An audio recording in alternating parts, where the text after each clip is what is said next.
नमस्कार दोस्तों, मैं डॉक्टर प्रवीण फिर से आपका स्वागत करता हूँ अपने YouTube channel real world no fake में। आज हम जो टॉपिक पे बात करना चाहते हैं उससे पहले मैं आपसे कुछ कहना चाहता हूँ। क्या कहना चाहता हूँ, आप मेरे चैनल को प्लीज़ लाइक करें, शेयर करें, सब्सक्राइब करें और जो बेल आइकन है उसको ज़रूर दबाएं, जिससे कि मेरे नोटिफिकेशन आपको तुरंत मिले, जिससे कि हम इस टॉपिक पे बहुत अच्छे से बात कर पाएँ, एक दूसरे से संवाद कर पाएँ और साथ साथ में आपके आइडियाज़ भी मिले सको। इसलिए कमेंट्स भी ज़रूर करिए। तो दोस्तों, आज का जो हमारा टॉपिक है वो है दवाइयों का मायाजाल। अब आप सोचेंगे कि इस तरह का टॉपिक क्या है, दवाइयों का मायाजाल। दवाइयों का मायाजाल मैंने इसलिए चूज़ किया है टॉपिक क्योंकि उसका कारण ये है कि जब किसी भी इंसान का जन्म होता है, हम जब जन्म लेते हैं और जब तक मरते हैं उससे पूरी ज़िंदगी हम दवाइयों के साथ तो घिरे रहते हैं। कैसे? जन्म लेते ही कोई ना कोई डॉक्टर हमारे मुंह में कोई ड्रॉप्स डाल देता है, फिर दवाइयाँ चालू होती है, ऐसे चालू होती है और मरते समय भी बिना दवाई लेके तो नहीं मरते। मतलब हम पूरी ज़िंदगी में दवाइयों को इतना उपयोग करते हैं जिसके बारे में मैं आपको शायद गिनती नहीं है इस चीज़ की। अब जब दवाइयों के मायाजाल की बात आती है तो हमारे देश के अंदर बहुत सारी पैथियाँ हैं। एलोपैथी है, आयुर्वेद है, होम्योपैथी है, यूनानी है, सिद्धा है, नेचुरोपैथी है, चाइनीज़ मेडिसिन है और भी कई टाइप्स की मेडिसिन है जो रीजनल पे चालू है। लेकिन जब इमरजेंसी की बात आती है या जो आज की जो हमारी जो फास्ट लाइफ है उसके अंदर जो काम आती है सबसे ज़्यादा या सबसे ज़्यादा यूज़ में है, मैं अपने देश की बात कर रहा हूँ, तो वो है एलोपैथी। तो एलोपैथिक की बात हम कर रहे हैं। एलोपैथिक जो है ऐसे तो यूरोपियन कंट्रीज या वेस्टर्न कंट्रीज़ की भी है। उसका आविष्कार लगभग 1800 के आसपास हुआ था, जिसमें डॉक्टर सैमुअल हैनमैन की वजह से उन्होंने शायद किया है। और उसके बाद में क्या हुआ, वही एक वो ऐसे डॉक्टर हैं जिन्होंने होम्योपैथिक का भी आविष्कार किया। अब उस बारे में डिटेल्स में हम लोग नहीं जाते हैं कि कब आविष्कार हुआ, क्या हुआ, कैसे हुआ। हम सीधी बात करते हैं हमारी आज की लाइफ में। हमारी आज की लाइफ में ऐसा है कि एलोपैथी की जो ज़रूरत है वो कैसे है, क्योंकि हमारे पास टाइम नहीं है। कुछ भी काम है तो हमारे पास टाइम नहीं है। मतलब हमको कंटिन्यूसली हमारे पास इतना वर्क है कि हम दौड़ते रहते हैं हमारी पूरी ज़िंदगी में, और मतलब we can't give time to anything else. तो क्या होगा कि इसीलिए हम तुरंत के तुरंत जो है एलोपैथिक दवाई लेते हैं। और सपोज़ मुझे कोई चीज़ का दर्द है या ऐसा कुछ है तो मैं तुरंत पेन किलर ले लूँगा। मुझे अगर बुखार आ रहा है तो मैं बुखार की दवाई ले लूँगा एलोपैथी, जिससे कि मैं जल्दी से जल्दी ठीक हो सकूँ। इसकी वजह से क्या होगा, मेरी लाइफ चलती रहेगी और फटाफट मैं अपने सारे काम कर सकता हूँ टाइम पे। अब आपको क्या लगता है कि ये जो हो रहा है ये सब सही हो रहा है? क्या इतनी एलोपैथिक की दवाइयाँ हमें लेना चाहिए इस तरह से? मतलब क्या ये दवाइयाँ हमारे शरीर के लिए उतनी सुरक्षित हैं, या मतलब जितनी फास्ट लाइफ में हम कर रहे हैं क्या वो ज़रूरी है? तो जब एलोपैथिक की दवाइयों की बात करते हैं तो सबसे पहले मेरे दिमाग में एक मतलब जो आता है वो है पेन किलर्स या एनाल्जेसिक्स। अब एनाल्जेसिक्स बहुत टाइप के, ऑपोइड एनाल्जेसिक्स नहीं, ये एनाल्जेसिक्स वो बहुत सारे, सेंट्रल एनाल्जेसिक्स। लेकिन एनाल्जेसिक्स की बात करें जब हम, तो ऐसा होता है कि एनाल्जेसिक्स मुझे ऐसा लगता है कि ये एलोपैथिक दवाइयों में वो राजा है, बहुत बड़ा राजा है। क्योंकि वो कोई राजा होता है तो उसके साथ बहुत सारी सेनाएं होती हैं या बहुत सारे लोग होते हैं, जुड़े होते हैं। एनाल्जेसिक्स का काम भी ऐसा है कि उसके बाद आदमी सब कुछ काम कर सकता है। अब एनाल्जेसिक्स, लेकिन क्या होगा, आज एक एनाल्जेसिक्स चालू हुआ, फिर उसके बाद में हमको रोज़ दर्द रहने लगा, रोज़ तकलीफ रहने लगी, 2 हुए, 3 हुए, 4 हुए, इस तरह से एनाल्जेसिक्स के डोज बढ़ते जाते हैं। एनाल्जेसिक्स फिर क्या होता है कि एनाल्जेसिक्स अकेले कुछ समय के बाद वो एनाल्जेसिक्स का काम कम हो जाता है, मतलब उसका असर नहीं होता है बॉडी को। फिर क्या होता है, हम उसके साथ एक आध स्टेरॉइड जोड़ लेते हैं। फिर क्या होता है, स्टेरॉइड के साथ पहले एसिडिटी बढ़े या ऐसा कुछ हुआ तो उसके साथ फिर से एक एंटासिड जुड़ जाता है। फिर उसके साथ एक आध दवाई और दवाई, तो बोलते हैं ना कि राजा के साथ बहुत सारे लोग होते हैं। इस तरह से एनाल्जेसिस के साथ साथ बहुत सारी दवाइयाँ लेनी पड़ती है। अब फिर ये सब दवाइयाँ लेने से क्या होता है कि धीरे धीरे वो गैस्ट्राइटिस डेवलप होता है, फिर दर्द कम नहीं होता है जब, तो उसकी वजह से हमको डिप्रेशन डेवलप होता है। डिप्रेशन डेवलप होने की वजह से क्या होता है कि हम सोचने उसकी जो दवाइयाँ लेते हैं तो उसकी वजह से फिर नींद ज़्यादा आने लगती है, मोटापा बढ़ता है, ओबेसिटी आती है। ओबेसिटी की वजह से डिप्रेशन और बढ़ जाता है, उसकी वजह से डायबिटीज़ होता है, फिर हाइपरटेंशन होता है, फिर न्यूरोपैथी डेवलप होती है। मतलब इतने सारे रोग हैं कि मैं शायद आपके सामने अभी तो नाम भी नहीं ले सकता। इतने सारे रोग धीरे धीरे धीरे धीरे बढ़ते जाते हैं। मतलब वो राजा जो है अपनी प्रजा इस तरह से बढ़ाता है हमारे शरीर के अंदर। अब ये तो हो गया एनाल्जेसिस की बात। मैं एक और एग्जांपल आप लोगों को देना चाहता हूँ कि इसका एक और भाई है, जुड़वा भाई समझो आप, जिसको स्टेरॉइड बोलते हैं, जो कि जोड़ों के दर्द में या स्किन डिसीज में ऐसी जगह बहुत। अब उसका काम क्या है कि ये जो एनाल्जेसिक्स या जो भी दिया है उसके इफेक्ट को बढ़ा देता है, या कोई भी रोग है उसको दबा देता है। तो उससे क्या होता है कि वो भी यही काम करता है जो ये, वो धीरे धीरे उसकी वजह से भी डिप्रेशन, ओबेसिटी, ये सारे डिसीज। अब ये जो पूरा एलोपैथी जो यहाँ एक चालू हुआ पेन किलर से, वो धीरे धीरे एलोपैथी जो पैथी है, ये पैथी हमें एक और पैथी की तरफ ले जाता है। उस पैथी का नाम है मृत्युपैथी। धीरे धीरे हमारा शरीर उस लायक हो जाता है कि हम देखेंगे कि हो जाता है। मैं आपको अपने वीडियोस में 2 फोटोज़ देख रहा हूँ, आप देखिए, बता रहा हूँ कि ये जो एनर्जेसिक ज़्यादा लेने की वजह से क्या इफेक्ट होता है, और दूसरा स्टेरॉइड ज़्यादा लेने की वजह से क्या होता है। आप खुद देखिए फ़ोटो में क्या हालत हो जाती है। अब ये जो अपने एनर्जेसिक ले रहे हैं या स्टेरॉइड ले रहे हैं, ये जो भी ले रहे हैं, इसका और इफेक्ट क्या होता है कि आप 35 की उम्र में 50 साल के दिखने लगते हैं, झुर्रियाँ पड़ जाती हैं, सारी नसें बाहर आ जाती हैं। मतलब ये सब मैं आपको उसके साइड इफ़ेक्ट्स गिना रहा हूँ। मतलब ये जो कंटिन्यूस, सबको पता है, एक कॉमन चीज़ है कि सबको पता है कि ज़्यादा पेन किलर लेने से, कॉमन लैंग्वेज में कहा जाता है लोगों को बीच मारे, उससे किडनी ख़राब हो जाती है, ये हो जाता है। मतलब इस तरह से कॉमन हम सब जानते हैं, स्टेरॉइड नहीं लेना चाहिए, उससे बहुत नुकसान होता है, ऐसी सब बातें होती रहती हैं। लेकिन फिर भी हम उसके वो लेते हैं, वो दवाइयाँ खाते हैं। तो क्या ये सब दवाइयाँ खाना एकदम ज़रूरी है? क्या इससे नुकसान हो रहा है या क्या हो रहा है? तो क्या आप चाहते हो कि आपको इसका सॉल्यूशन मिले? अगर आप चाहते हैं कि इससे हम दूर हों, भले थोड़ा टाइम ले, लेकिन हम इन सब से दूर हों, तो उसके लिए हमें कुछ सॉल्यूशंस लाने होंगे, जो सॉल्यूशंस आप मैं सब कर सकते हैं। लेकिन उसके पहले आप मेरे चैनल को लाइक करें, शेयर करें, सब्सक्राइब करें और बेल आइकन को ज़रूर दबाएं, जिससे कि हम आगे इस बारे में, आप सॉल्यूशन के बारे में भी बात कर पाएँ।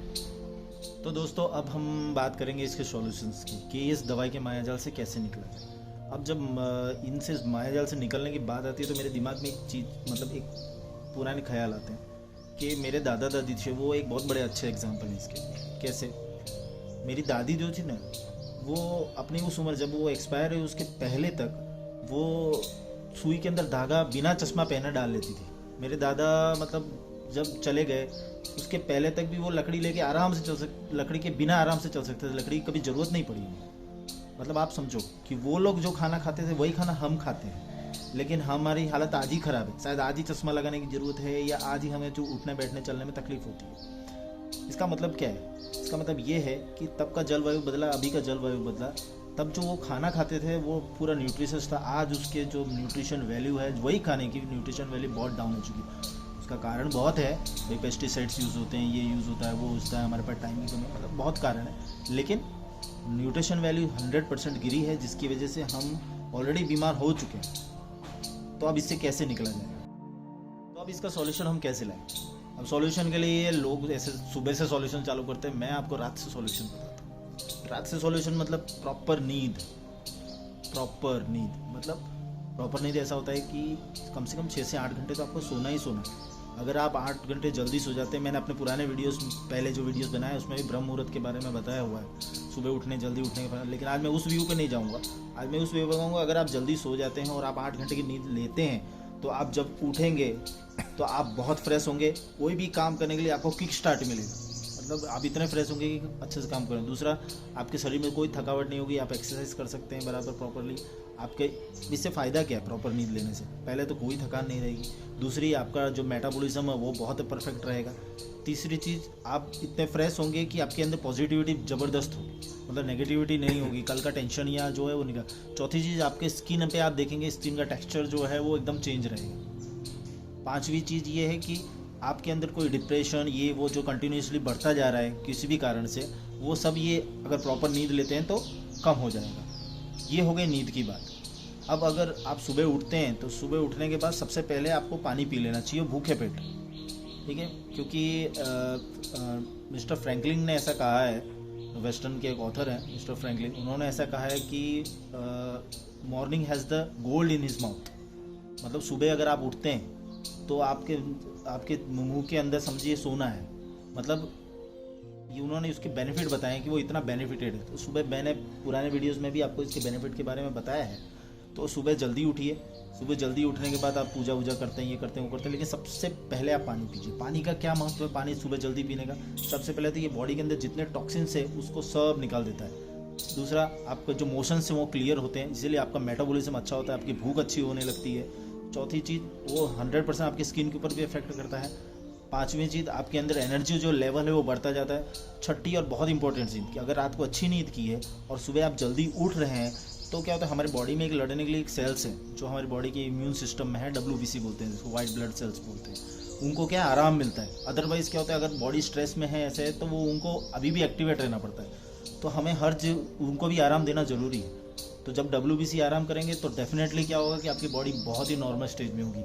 तो क्या हो गया, आपने प्रॉपर नींद ली, आपने सुबह उठ के पानी पिया, उसके बाद सुबह आप उसके बाद एक्सरसाइज करिए। एक्सरसाइज करें, सूर्य नमस्कार कर लिया आपने, ये दूसरी एक्सरसाइज कर ली, ये सबसे बॉडी टोन अप होती है। आपको अच्छे से पता है हमारा रेस्पिरेशन और ये सब सर्कुलेटरी सिस्टम और सब बेटर होता है एक्सरसाइज की वजह से, ये आप जानते हैं। यूनिवर्सिटी ऑफ टेक्सास में एक स्टडी हुई जिसके अंदर ये देखा गया कि भाई सुबह अर्ली मॉर्निंग उठने वाले बच्चे और थोड़ा सा लेट उठने वाले बच्चे, दोनों के अंदर जो मतलब कि उन्होंने कुछ स्टडी की, उससे ये पता चला कि जो आउटपुट दे रहे हैं, जो काफ़ी बेटर परफॉर्म कर रहे हैं, वो बेटर परफॉर्मेंस जो मॉर्निंग में उठ रहे हैं, मतलब जो 5 बजे के आसपास उठ रहे हैं या अर्ली मॉर्निंग उठ रहे हैं, उनका परफॉर्मेंस बहुत ज़्यादा बेटर है।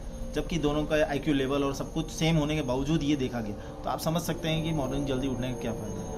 तो जल्दी उठ गए, आप अच्छे सो लिए, जल्दी उठ गए, आपने पानी वानी पिया, एक्सरसाइज किया। अब इसके बाद बहुत इंपॉर्टेंट चीज़ आती है डाइट, बहुत बड़ी चीज़ होता है। Diet should be very balanced diet, मतलब हमारी जो डाइट है वो बहुत बैलेंस्ड होनी चाहिए। इसीलिए जंक फूड, बाहर का या बड़ा पाव यार, ये सब चीज़ों के लिए मना किया गया है कि ये सब चीज़ें नहीं खानी चाहिए। कभी कभी आपने एक आध खा लिया तो टेस्ट के लिए अलग चीज़, लेकिन आपकी रेगुलर हैबिट्स नहीं होनी चाहिए कि आप ये जंक फूड ये खाएं। क्यों? क्योंकि उसके अंदर अनप्रोसेस्ड फैट रहता है और बहुत सारे उसके ना तेल का ठिकाना है, ना किसी चीज़ का ठिकाना, वी डोंट नो, ठीक है। तो वो हमारी बॉडी के लिए कितने हार्म होते हैं। तो बैलेंस डाइट क्या ज़रूरी है? बैलेंस डाइट इसलिए बहुत ज़रूरी है कि वो सही न्यूट्रिएंट हमारी बॉडी में मेंटेन करता है, मिनरल्स है, विटामिन्स है, दूसरी कई चीज़ें हैं जो ये डाइट की वजह से ही सब कुछ बेटर होता है। आप इवन आपकी फ्रेशनेस, इवन आपके वर्क की एफिशिएंसी, ये सब डाइट की वजह से रहती है। तो डाइट में, बैलेंस डाइट में क्या होना चाहिए? समझिए कि आप सुबह उठे और आपने जब आपका नाश्ता करने का टाइम हुआ, ठीक है, तो आप जनरली लोग चाय और ये पीते हैं। एक्चुअली चाय कॉफ़ी नहीं पीनी चाहिए। क्यों नहीं पीनी चाहिए? क्योंकि आपको पता है उसके अंदर है ना कैफीन रहता है, ये रहता है, जो कैफीन धीरे धीरे करके एक तरह से और डिप्रेशन की दवाई है देखा जाए, जिसकी वजह से आपको उसकी लत लग जाएगी।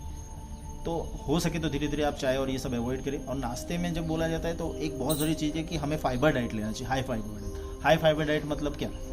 तो जैसे फ्रूट्स है, वेजिटेबल्स है, ये और भी 1-2 नहीं 3-4 टाइप्स के लेने चाहिए, जैसे जिसकी एफिशिएंसी जो मतलब जो ले सकते हैं। तो उनको 3-4 टाइप्स के फ्रूट्स जो है लगभग काट के अच्छे से उसके अंदर मतलब उसको करके आपको वो आपके फूड में इंक्लूड करना चाहिए। मतलब पूरे दिन के अंदर आपके अंदर जो फ्रूट्स और जो वेजिटेबल्स हैं, ग्रीन लीफी वेजिटेबल्स या दूसरे वेजिटेबल्स, उसका डाइट प्रॉपर होना चाहिए। तो जब अगर अच्छे से फाइबर्स आपके बॉडी में अच्छे से मिलेंगे तो आपके डाइजेशन के लिए बहुत ईजी होगा। मतलब आपका डाइजेशन को जो काम जो लीवर कर रहा है उसका वर्क कम होगा, जिसकी वजह से बहुत अच्छे से और दूसरी चीज़ क्या है कि ये डाइजेशन अच्छा जब होगा तो आपकी जो विटामिन्स है, मिनरल्स है या फैट्स हैं या शुगर्स हैं बॉडी में प्रॉपर प्रोपोर्शनेट में बढ़ेंगे। मतलब ऐसा नहीं होगा कि कहीं फैट बढ़ गया तो पता चला कि हमारी लिपिड प्रोफाइल ख़राब हो गई, मतलब फिर धीरे धीरे हार्ट डिसीज होने लगे। मतलब जितने भी ये डिसीज़ हैं, हार्ट डिसीज़, डायबिटीज़ या ओबेसिटी या इस तरह के जितने भी खतरनाक डिसीज़ हैं, ये सारे डिसीज़ जो हैं आप काफ़ी कुछ डाइट के ऊपर डिपेंड करते हैं।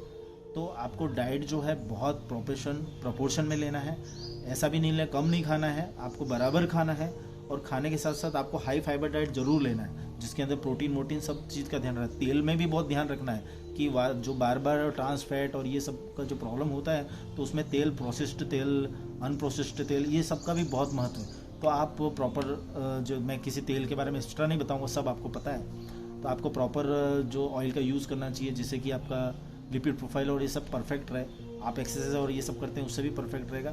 तो बैलेंस डाइट यहाँ पर ये काम करेगा कि आपकी जो बॉडी है वो पूरी प्रोपोर्शन में रहेगी।